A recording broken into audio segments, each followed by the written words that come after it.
como fazer essa avaliação para saber exatamente o que o aluno precisa aprender. Quando a criança chega para a gente, sem estar alfabetizada ou não tem diagnóstico, né? E tá, mas o que ela precisa aprender? Olha, eu vou ser bem clara para vocês. A mediadora de excelência é uma profissional que para que ela possa perceber o que a criança precisa para aprender, ela vai usar duas ferramentas. Uma é o mapa cognitivo e outra é um roteiro das funções cognitivas deficientes. Essas duas estratégias vão dar uma direção do que fazer com a criança com deficiência intelectual. Então, quando você aprende a mediar, você recebe esse roteiro das funções cognitivas deficientes que você usa quando está mediando com a criança. Aí você vai mediando e vendo que as funções cognitivas não estão funcionando adequadamente, porque você fez uma pergunta para aquela criança para provocar aquela função cognitiva. E a criança deu uma resposta errada, ou não deu uma resposta, não foi precisa. Então a gente vai detectando das 28 funções cognitivas que todo ser humano utiliza para fazer qualquer coisa nesse planeta, aí a gente vai vendo onde é que está a falha. Aí, lógico que não são uma falha inteira com 28 funções. São algumas funções, 10, 15, 20, 5, 1, 2, 3, não importa. Você vai identificar. Aí, você vai para a segunda parte, que é planejar a intervenção. Quando você for planejar a intervenção, você vai pegar uma tarefa qualquer, certo? E nessa tarefa, vamos pensar que seja essa tarefa, né? Umas plaquinhas que eu tenho. Você vai fazer o mapa cognitivo dessa tarefa e vou ver se essa tarefa é adequada para corrigir a função cognitiva daquela criança. Se for, eu vou usar. Se não for, eu não vou usar outra.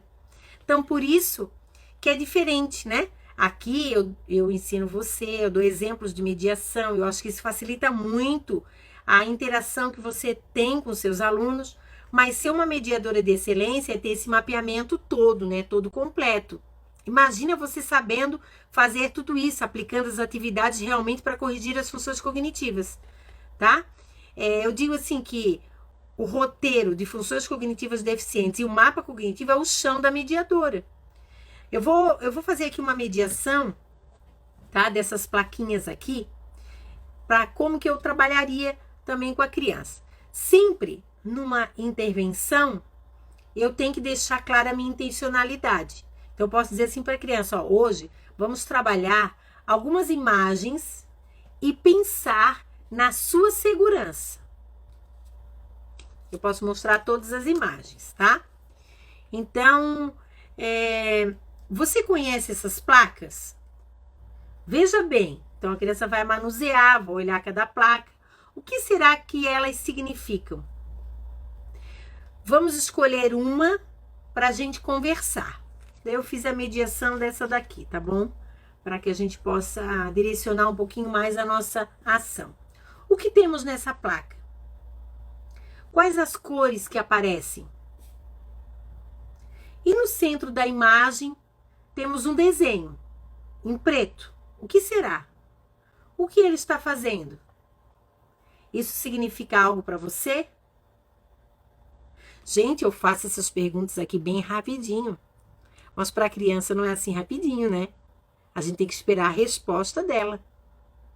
Certo? Você viu uma faixa de pedestre? Ah, você já viu uma faixa de pedestre em algum lugar? Onde tem uma? Na frente da escola, será que tem uma? Por que ela é importante? Eu acho que só a faixa não garante a segurança das crianças. O que você acha da minha opinião? Todas essas perguntas, gente, que eu fiz para a criança é a partir de um mapa cognitivo. Então, olha só, vamos pensar. Nesse mapa cognitivo, eu tenho 7 parâmetros.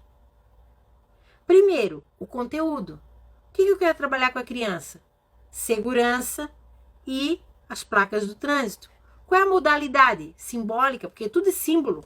Ó, cada símbolo tem uma representação, né? Um significado.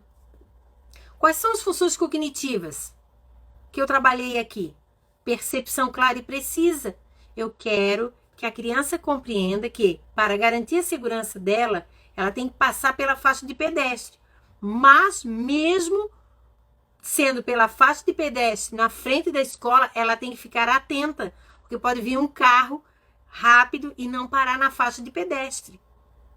Então, a função cognitiva que eu estou trabalhando aqui é percepção clara e precisa e comunicação não egocêntrica, porque eu quero saber a opinião da criança.